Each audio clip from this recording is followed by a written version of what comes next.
Yes, let's do it right. This is Jamala here with Voices from the Battlefield, and we are live at the Harris State Stowe University inside of Black Radio Hall of Fame. So thank you for joining us today.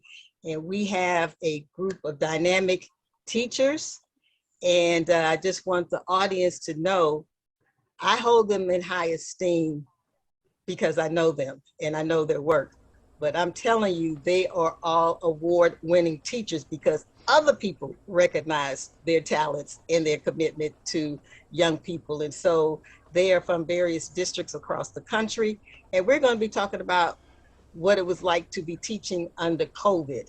And so we have with us today Jahari McRae, who's in the Winston-Salem, North Carolina district, Niambi Mohammed, who's in Chicago, Charles Babatu Murphy, who's been probably the longest teaching before some of y'all were born in the St. Louis public schools, and then Juliet Jacobs was in the New Orleans school district. So we're going to be hearing perspectives from different regions and see if there's some commonalities that we could draw, and also what is going to be the future of children in public schools going forward based on this 3-year COVID disaster. I'm just going to call it disaster, crises, whatever. But so I want to welcome you all to Voices from the Battlefield.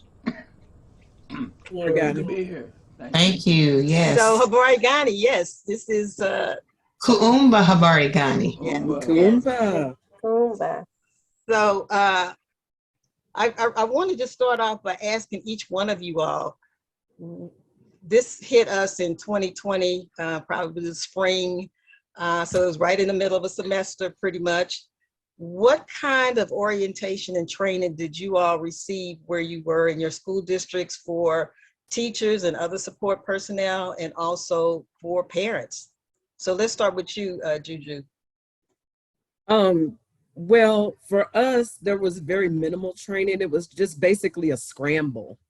So for the end of that 2020 school year, we didn't even do any digital learning at all.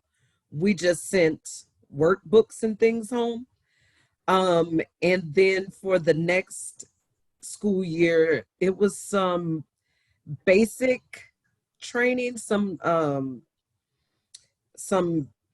teacher meetings about how to use some technology. It was pretty minimal. Okay. What about you, Babatu? You're in the St. Louis Public Schools. Right. What did you all get back in the spring of 2020? We really didn't do that much as far as special training. They had mentioned, and some of us had a chance to work with something called Microsoft Teams, which is an online learning environment. I had special training in it, and so that's what I went to. They encouraged all the other teachers to start using Microsoft Teams. They made sure we all had it, that it was installed throughout the district. They did give everybody, all students, a laptop, and they made sure all teachers had a laptop. So Murphy, that was during that semester that folks were given laptops. Okay. Yeah, and so I will say it was a good gesture. As it turned out, the laptops really did not, the word I want to say, they weren't powerful enough to really sustain a real, I want to say, wholesome, authentic digital environment. And the reason I'm saying that is to me, one of the important things about any teaching is the environment. And we have a lot of possibilities now in a digital world to do to create an atmosphere that welcomes people to be there and helps them share. One of the biggest problems we ran into was students didn't want to turn on their cameras. You know, it was interesting in a way, but I was, that was the biggest problem. I think we didn't prepare properly. The equipment that was distributed wasn't powerful enough, and that's what I'll say for now. Okay, what about you, Johari, in North Carolina? I would say it ran it much like Juliet and Baba too. In the spring of 2020, of course, I work with kindergartners, and so I think the effect with them it comes a little bit differently. We I don't remember much training either. I think we were all trying to scramble as well. Um, I at the time was in Atlanta, and so it was, and so school was about to end in about a couple months for us. So it was very devastating for the children. And when we first started, if I remember correctly, we did not have, we didn't send home packets. I remember right before COVID, probably about February, they had this feeling that something was going to happen. So they told us to start getting some things ready to send home. So we did send a lot of workbooks and some things, some books and things home with the students. So really when COVID hit and we were told to stay home, we didn't, all we gave instructions out was to make sure that you're reading and look and working and looking at these workbooks. Well, of course, some families had to still work and their children were going to like daycares that were open. And so they weren't allowed to, they weren't able to do a lot of things that we were doing. So mostly it was teachers meeting on Teams to see how we were going to go about. And then probably about maybe April, mid to late April, we did, the district in Atlanta did come up with a platform where students were to go. And I'm thinking theirs was Google. I can't remember all the Google Docs. So they had to go on. We had to place all our lesson plans on Google, and the students would go on and complete the lessons. But once again, you had families who were still having to work, and the students were not completing the work. I think by the time everybody put out the stipulation that in order for us to have these students to be successful, they would have to do the work. And it probably wasn't about until once again, late April or May that our students got computers. Once they were able to gather up computers, and the students would come and pick them up in shifts at the school. So that's kind of how, and once again, by the end, about mid-April to late May, we started working with small groups, and then we started getting on with students in small groups. So we would kind of run our small groups on our computers, on Teams. But then what it became is, because you had kind of jerked these, 5 and 6 year olds out of a classroom, it just really became, they wanted to see my face, they wanted to see me, they wanted to see each other. So it was really a lot of them cried the entire time. So it was more like a social emotional lesson than our small groups. And then by the time we really, they really realized what was going on, or that we weren't going to see each other anytime soon, then, the school year had ended there in May. So I know you jumped into some of the challenges right there, but I'm going to come back to you because there's definitely some things I want to explore with everybody around parenting. So Niambi, what about for you? So for me, just like everybody else, it was a scramble. We didn't know what was going on. We didn't even have any foreshadowing. I mean, it wasn't anything said by the district in February or nothing. It was just like, you know, it just kind of like one day we Bam. were there and the next minute we weren't. And it was like, you just didn't believe that you weren't going to be going back to work, going back to school. It was like, oh, it's going to be over soon. We're going to be back. It's Oh, just, so you were listening to Trump when he said it's gonna be over in no, I'm just saying, like, that was the sense, like, it's just, even though you know something, your mind is still like, oh, you just not, we're going to be back. It's not, but to can't go outside, can't, it was just, it was, and I'm really trying to reminisce because it seems so distant, yet it wasn't, not that long ago. But we didn't have a plan either. We didn't have anything, but we were going into June. So, our year was a little longer. I'm pre-K, so it was even less quote unquote support because, they were sending home no, I don't remember my students even having Chromebooks. That didn't happen until like the following year.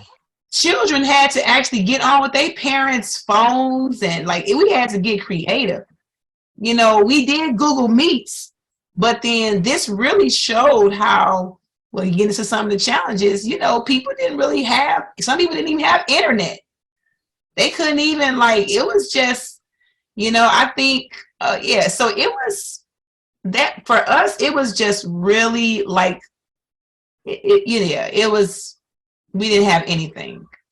It was like the technology was great and absolutely would be a way to kind of have this seamless kind of transition. But, you would have to have, they would have to have so much stuff in place at home in order to even facilitate that. and I would say that the technological challenges were not just on the parents. Some of it was on the teachers who Yeah. are not that savvy with the Absolutely. technology. And so now you got two parties struggling with new technology, and in between that is the students. And I think most of you all are teaching younger kids, because Juju, I think you had like young kids Third too. grade. Third grade. I consider them still babies. And so what were you all seeing? And some of you all have spoke to this already, some of the emotional and psychological challenges of the sort of disconnect, the isolation from the social learning part, which is so important at that age, that they were getting, that now all of a sudden they were at home. And I would say sometimes by themselves, because just because they were home does not mean parents were home. So talk a little bit about that. I'll start with you, Juju, about the psychological impact you saw having on your kids in terms of trying to talk to them through a screen and assure them that everything was okay. All the stuff that goes with your teacher when you know that your children have experienced something really negative that's going to impact them for literally their lives. And you can do that and give them a big hug, but a virtual hug ain't the same as a real hug. Yeah, it was one of the things that I was thinking about when we said we were going to do this. And I think the major thing is like teaching is a relationship. You're there for a long period of time with these kids all day, every day for 8 months. And there's a relationship that you build, like you said, we hug each other, we laugh, we joke, whatever. And the fact that that was missing during COVID, I think really affected the kids. I didn't have that relationship to correct them because they were torn between the rules at home and the rules on the computer. And so like here I'm asking them to sit up and turn on their camera, but they're at home under their covers, laying on the couch, the TV's going. There's parents and grandparents in the background, somebody who told them to just, like go over there and do it. You know what I'm saying? And so the parents didn't understand that relationship that we had to build, because they would, they're watching their stories, they're cooking. I hear parents in the background, and I'm asking kids to go to their room, like I said, and sit up. So it created in some kids a lethargy, like they just weren't involved at all. They would fall asleep. And it also, like I said before, it created a like a tear, a push pull, not a tear, a push pull between house expectations and school expectations because they were in the mix of both things. Um, so it was really hard to build those relationships. Also, I noticed several times that like if I was talking to children, like parents are like half listening, so they would comment, but they didn't know what was going on, and the kids were afraid to like explain or couldn't explain what I was saying. So parents were getting upset or they were happy, and I'm like, this is like it was kind of crazy. Yeah, the whole relationship and knowing where you stand and expectations were very blurred. So I'm gonna go with you, Johari and Niambi. Excuse me, either one, and then I'm gonna go to Baba too, because he had high school students, and sometimes people have an expectation that these are adults, young adults who ought to be able to make the adjustments, and we know that's just not true. So Johari, you want to talk about some of the things, emotional and psychological things you started to see, not just at the beginning, but over time with doing remote learning where you were isolated from your children? My emotional kind of went on a spectrum because like I said, when we first began the pandemic and it was kind of a shutdown, it was really emotional for both me and the students. I didn't get to see them anymore. And you kind of thinking that, oh, next week we're gonna get to see them, and then next week comes, and then the next week, oh, I'll get to see them next week. So it was kind of like that, and it was very emotional. I'm used to being hands-on and involved in my students' life, and being able to do those hugs, and we weren't able to do that, and like I said, and for a long time, for about 2 months, we didn't even get to see each other even on camera. And so I always do at the end of the year, I always do this big thing where I give gifts and everything to kind of, wrap up the school year. And that hurt me that I wasn't able to do that.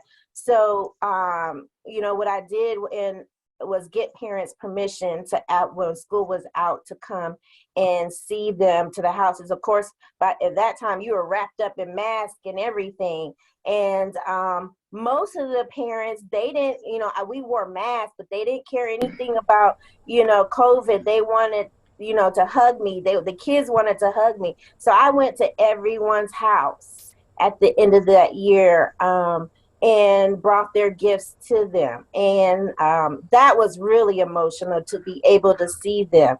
And so I wanted a closing with them because I knew that we would not be able to see each other anymore. And at that time, I knew I was moving back to North Carolina. And as we rolled into the next school year and we were remote, I kind of, even though I had these students online, you try to build a relationship and play games and stuff remotely. It was still a disconnect. It was a very much disconnect. And I didn't feel, even though like I would talk to them and we would, find out about each other, it was still some type of disconnect. So what I started doing was at the end of our lesson, I just take some time where we stayed online with the kid. I stayed online with the kids and we just talked. So as time rolled, on, and we realized we were going to be remote for a good while, we just took that time as our social emotional time to talk to each other that had nothing to do with lessons or if they needed help with something.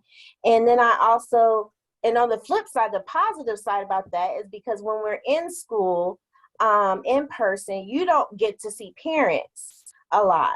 And so that was my time to, at the end of session, I tell the kids, okay, you go do your work that you're supposed to be doing. I need to see everybody's parents. I need everybody's face.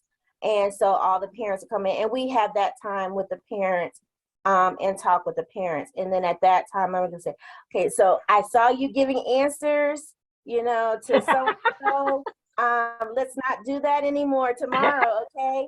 And they'd be like, okay. So it was my time, and they ask questions, and like I can't get on tomorrow, or whatever the case may be. So that would probably be a positive, that I did get to see parents every single day, and we can work out some things, that the rules and regulations of being remote. Like I said, I have kindergartners, and kindergartners at that age, they usually they want to be on camera. They want you to see their face. They want to talk, they want to do a lot of things, but we did have to set some ground rules for, we're not going to be in our beds, and that includes Miss McRae now, even though that's different right now, but we're not going to be in our beds. And then they asked me, I would have to be in my room because my daughter, was online too. So I would have to explain that to them too. Well, what's that behind your head? You're in your room. And so we had to talk about that too. So we did have to set some ground rules. I do need you to have some clothes on. I do need you to have your breakfast and everything, taken care of. We're not eating in the screen. We're not drinking in the screen, all those different things that were just different than when you would be in the classroom. Yeah. So one of the things you reminded me of that I didn't even ask you all, I talked about the emotional and psychological impact on the students, but it sounds like it was some on you all too. So Niambi, speak to that. I mean, I'm glad that. Well, that. yeah. So first of all, I want to tell you all that my situation is absolutely a little different because, first of all, it was my first year teaching in CPS. So I was just all jacked up anyway. And so moving back was just and it was very stressful. So believe it or not, the pandemic, it helped me emotionally. It helped me in a way where I was able to be with my son who I just left, and he was very young. So it allowed me to kind of do a bit of both and, be there and kind of be with my students. And plus we didn't have to be on line as long as other people. We only had to be on for 60 minutes. And then had to each day. And then we had to kind of give them asynchronous time. We had to give them things to do during asynchronous, and that was a little more difficult to manage because people, they either gonna do it or they not gonna do it. So, and it's kind of all blurring because my last class who we went home with, I did bring them stuff. I was masked up. I brought them their weekly folders. I put a lot of work and energy into these cutesy little things for them to do, try to connect with them in those kind of ways. So for me, the artists kind of got a chance to really come out for this hour. I became the Google slide queen. I learned how to do so many different things that, after it kind of, I still saw how limited that was, but then going back into the classroom, it actually helped the classroom learning kind of bump up in a different way. So, I mean, it was, so there was, nobody cried. Yeah, I don't know what that was, but nobody in my class cried. My students, when they did see me, we talked, we had the things about people coming and being in their underwear and all of that. So I had to address that too. So that was, frustrating. And I guess I just had to kind of be okay, this is where we are. So, and I did deal with it. Yeah, so I just had to deal with it, and I didn't even know And I was already saying, okay, maybe I shouldn't be going back. Maybe this is a sign, for me, because I'm brand new. This is fine. I need to just, I don't know, it was good while it lasted or whatever. But, yeah, it was. So I had mixed emotions because there was a lot of stuff going on before COVID hit. And so it was kind of a chance for me to catch my breath, a chance for me to kind of be like, okay, and things kind of shifted. So I think I had more of a shock once I went back into a classroom where I was expected to do all this stuff that I didn't learn because I was in COVID, teaching mode. And now I'm expected to do all these things that I never even got training or support on, because of what happened with COVID. And so, Murphy, you had high school students, and I would think that there's a whole nother ball of challenges that go with that. They might have been more tech savvy with coming on board, but just being at home where sometimes our families are not as structured as they need to be. But then by this time, parents have given up a little bit of sort of parenting on hands-on parenting, because now they're young adults, they can do a little bit for themselves. So what were some of the challenges that you saw and some of the emotional and psychological impact that you saw with your students? Well, I think the biggest thing was just like they all said. Um, when they're at home, they have to negotiate their space, and they have to find somewhere in the house, where they can actually do what they need to do on their computer. And it was wild because one place they'd be off under something around in the back or something. So there was quite a bit of that. I kind of got used to that. I had some of the young ladies, were with their own kids, and so they would be right there with them, and they would start crying, or the student would have to go take care of them. All those different things were happening. Um, like I say, overall for me, um, the way we were organized, we had 45 minutes synchronous and then 45 minutes asynchronous. So we had 90-minute periods. So during the synchronous, when we were all just like this, where we could see each other, hear each other. And so That was synchronous where, means that you're online. yeah, synchronous Okay. basically means you're online Mhm. together. I know y'all using teacher jargon here, but our listeners Yeah, may not know what that means. thank you. Yes, because that was how it was set up, and um, the asynchronous, the class on Teams was still running. All right, but they didn't have to stay on the camera and all of that. They did need to stay, in the space, although there was a lot less structure. We didn't force them to just stay there. As long as were doing the work, I would be available for that other 45 minutes to help them with things. So, having said all of that, um, I got used to coming on, starting it up, making sure they joined. I asked them to, show me your face for 5 seconds or something, and I'll take attendance based on a, face pop up. Then at the end, you have to do something else, because every so often you gotta, ain't that right, so and so, and then they camera pop. Their camera might not pop on. They might not say anything. I said, oh, where are you? So, there were those attendance issues. But I would say um, it required the same thing they need all the time, which is that personal commitment and that personal discipline. And to me, that's the biggest challenge. They have to want to do it. And even now, there's still this, I would say it's still in the air, so to speak, where they just don't really come to school. They come to the building and they want to see each other. The boys want to show off, all these different things are going on.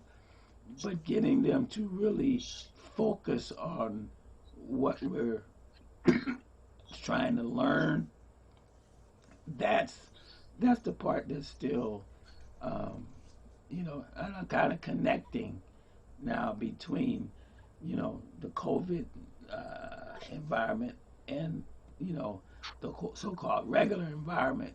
But overall, a lot of the things were similar, but I did get into the rhythm of having something specific for them to do.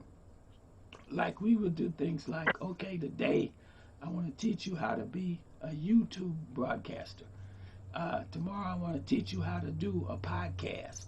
So they had to work on the podcast and they had to submit the link to the podcast in Microsoft Teams. I would ask them a question about, something, any topic. They had to do PowerPoints on their careers, all these things. They had to create something, some kind of digital, piece, and then it had to be submitted, digitally.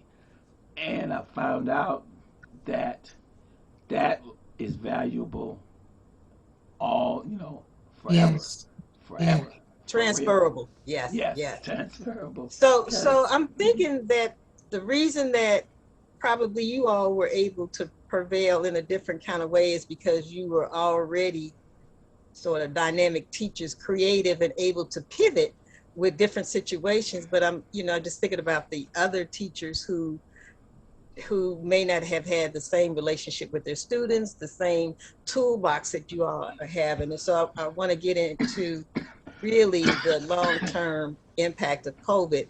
But if you're just joining us, this is Jamala Rogers, host of Voices from the Battlefield, and I have a group of dynamic teachers from across the country who are talking about the challenges, joys, and et cetera of teaching under COVID-19.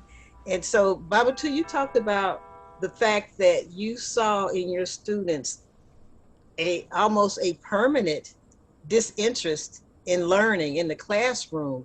And I'm wondering if that just was for that grade level of students, because I'm thinking for the little ones, each day is kind of like a new day. But so Niambi and Juju and Johari, talk about for the little ones. But for the ones that you had for a full year, did you see some kind of disconnect with learning that you felt like we're not going to be able to remedy this later on, or it's going to be difficult for us to remedy what's happening now with our kids? So Juju, you want to talk about that? Oh, yes, I do. So I want to break this up into two different parts, right? Because there are the children that we had, you talked about long-term. There's the children that we had in that moment, and there's the children that we got from that moment, right? And so for the children, I taught third grade, and I specifically teach math.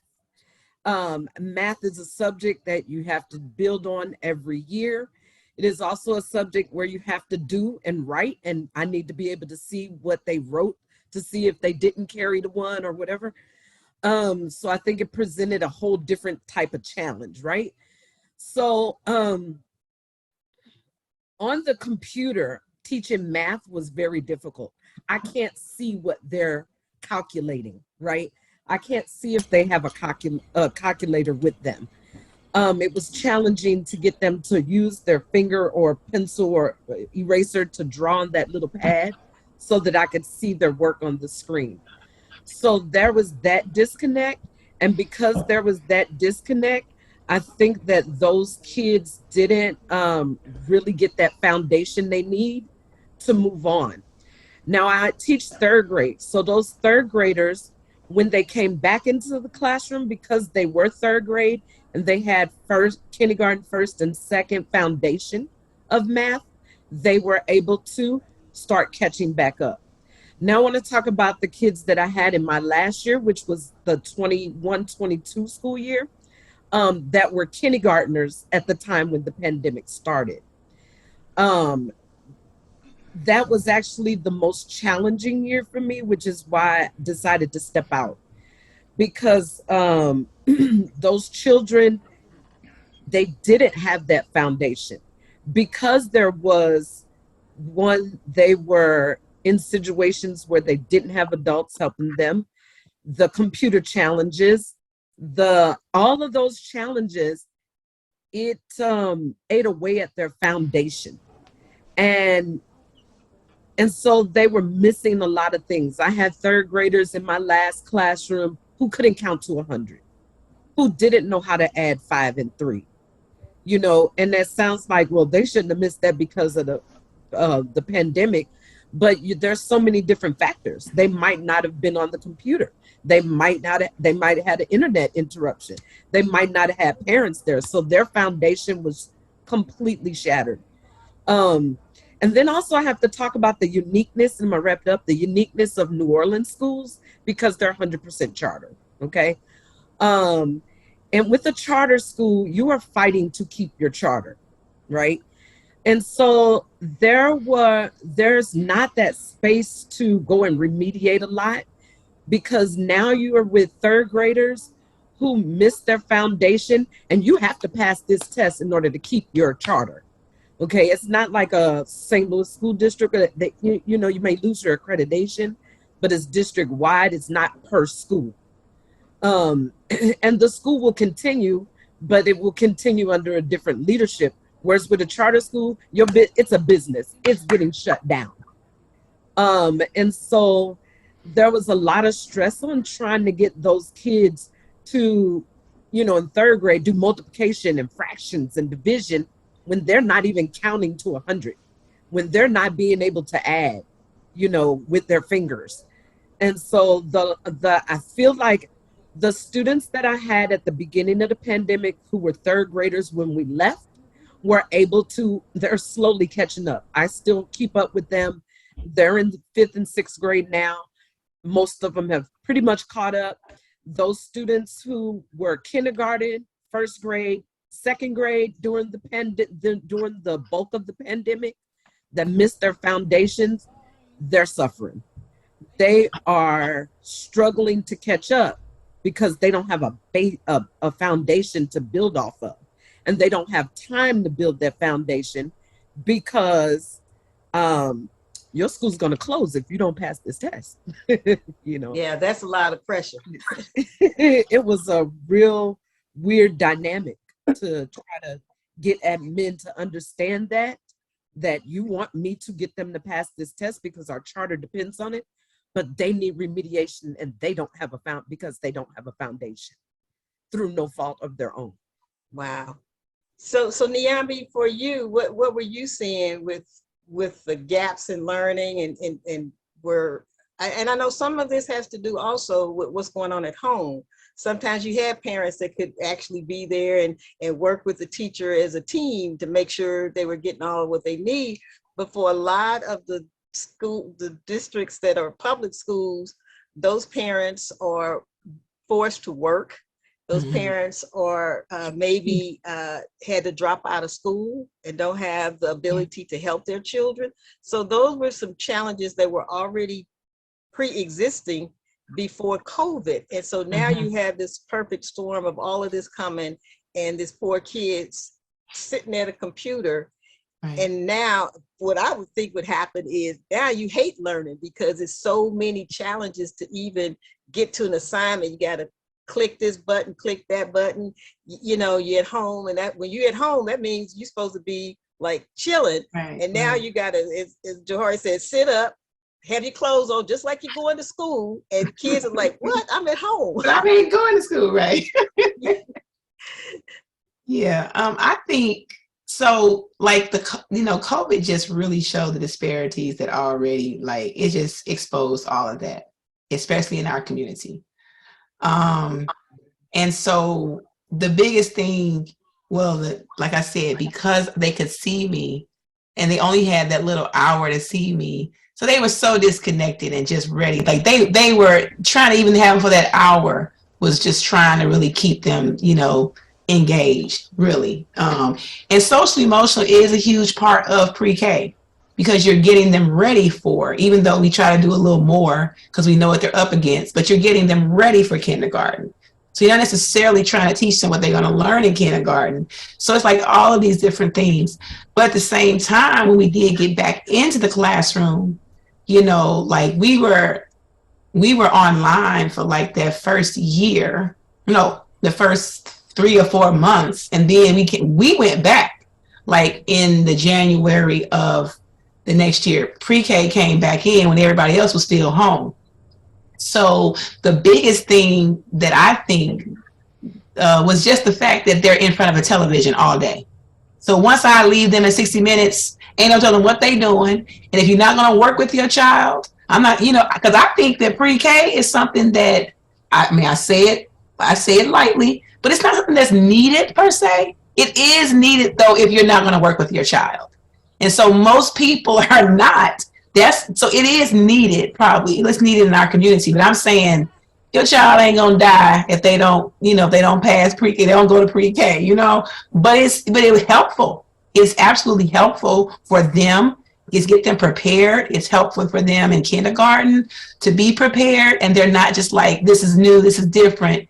And that confidence, the social emotional is hugely affected when they go to school. So now they've only been there for 60 minutes. They're doing whatever for the rest of the day. So that's what you're up against, you know, with the babies, of course, with everybody else too. So now they're just doing whatever. And so when they come back in school, now we're back in school, but we got these masks on. And so they need to see my face. They need to see my mouth, like to know that this is the sound, the sound. And so that was a big barrier, which I had to have a little, you know, had to get really creative because they couldn't hear and see.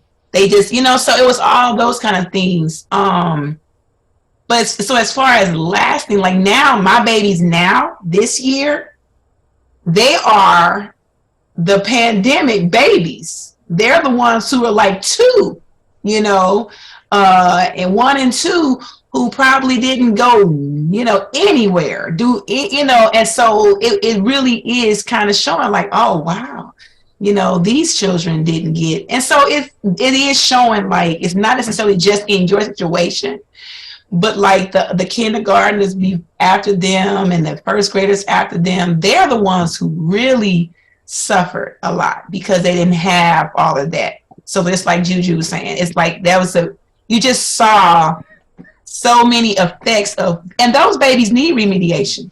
They need to go back. And to me, if we could get the one-to-one for real, like computer technology, it could totally happen. It could totally happen. It's just, do they really want it to happen is number one. You know, that has to be. They being who? Like, the public school is a systematic kind of thing. So, you know, it, like, if you want it to happen, of course, there's all this red tape, but there, you know, as a former homeschooler, I know it can happen quickly. I'm saying it doesn't have to be as laborious and all the other kind of stuff. It just has to be consistent, and it has to be, and we can we can have the use of technology. The use of technology absolutely could do that in all these different ways. If we haven't learned anything from it, we've learned what we could do with this technology to help, you know. And so even now, if it's a inclement weather, if it's this, like, we're not even in place for if it's happened again. If it happened again, we don't even have no way to deal with it other than going back online. But, you know, so I think they should absolutely have computers. They should absolutely know how to use them. It should be where it's like, if it happens tomorrow, we could just do this, but it's not. We're like, oh, it's over. We're post-COVID. We're back in the class. It's just, you know, I'm thinking, oh, we're going to use this technology, and nope. Seesaw is gone. Seesaw was excellent for students knowing how to, you know, doing their little thing, like, you know, podcasting. They can get, you know, everybody should have a YouTube channel in this day and time. Like, it's just like, speak the language. give a lesson and have them submit it on TikTok. But we don't. We're right back to this little classroom where Neanderthal way of teaching. yes. Yeah. So let me just ask this quick question before we wrap up with what do you think are next steps, given that we really have lost a couple of years of learning, maybe even 3 for a lot of kids, and for Black kids, that is devastating. And I know all of your kids, Jahar, are Black, but they Black and brown, and they, they got some of the same challenges. So my quick question is, and this can be a yes or no, did you have cases of COVID of both children and staff where that in and of itself was a level of anxiety and stress? So in your building or even in your classroom, did you have cases of COVID where kids were tested and they got it, and then you had to shut down for a few days?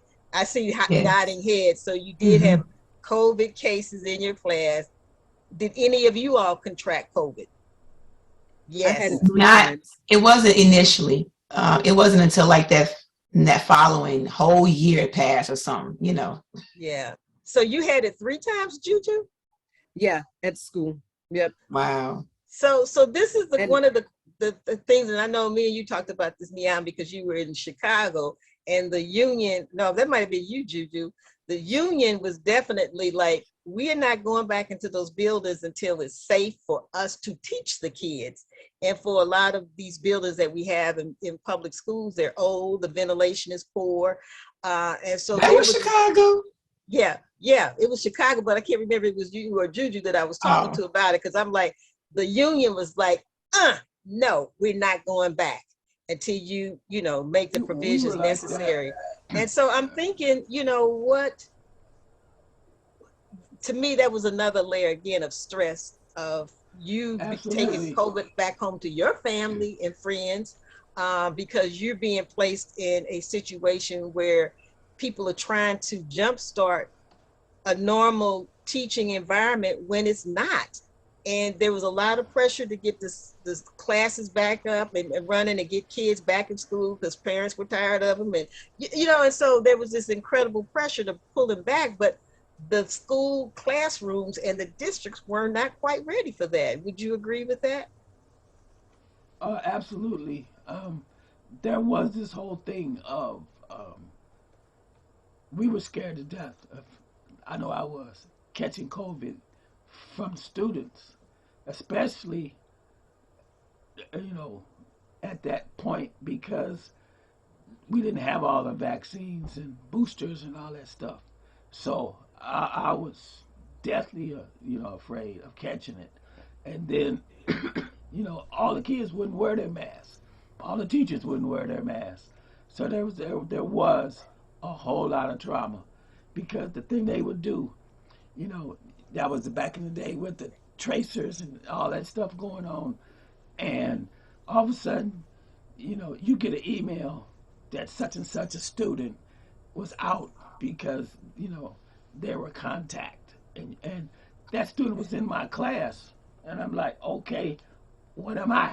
And so they didn't care. They just let the student be there, and then they would just tell me, well, you got a student there, that's whatever. So I'm just saying that was a big issue. But I would say throughout all of this, there is no ongoing support for our students. There's so many things we need. The biggest thing, we need more people who care about kids and know how to work with other people, in particular youngsters, in these classrooms at all times, so that everybody needs some teacher training or something on how to work with other people, how to share with somebody else. But that to me is one of the biggest issues. The other thing, as a union here, we're trying to make sure that even the charter schools, we're unionizing them, because we definitely don't want to have to you know, go to this. Yeah, because guess what happens when charter I- schools shut down? They go Right. back into the They public go schools. So back to yeah, us. yeah. We're right in So that right now. yeah, So exactly. anyway, So in these last few minutes, you all, and this has been a great discussion, and it really does need to be a part two.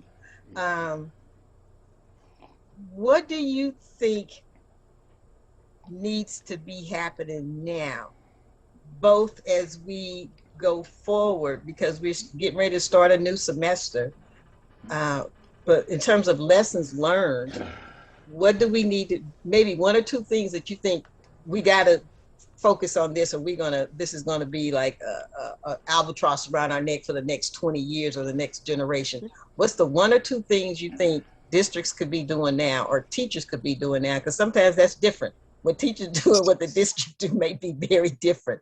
So I'm gonna start with you, Juju. What's the one or two things? And I know you left just to give yourself a break, but you saw what was happening, and because New Orleans is very different, like you said, it's all charter now. They did that little slick thing right after Katrina, when people were grieving and relocating, and they say, oh, this is a good time to make them all charter. But what do you see could happen in the next year or two to get us back on track?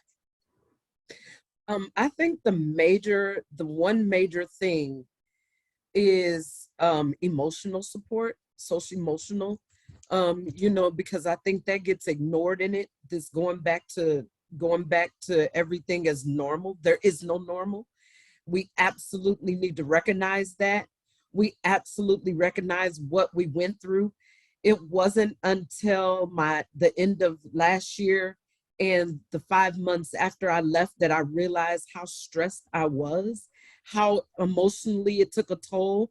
I'm literally in tears right now because I had children come to me every day saying, oh, my grandpa died yesterday, or my auntie died last week. And we had to keep going, like, what's math time? Because we need to pass that test. And there are kids who lost 3 or 4, 5, 6 family members to COVID. And the reality is that school is not those children's priority at that moment. We have to get serious about this. There is no normal. There is no go back to normal.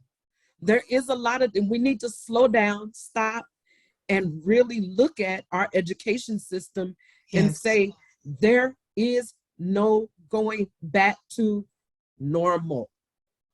Not emotionally, not academically, not socially. And if we continue the going back to normal as we have been in the last year, it is literally going to be a major disaster. Jahari, what do you think is the one or two things that we need to focus in on the next year, 2, 3?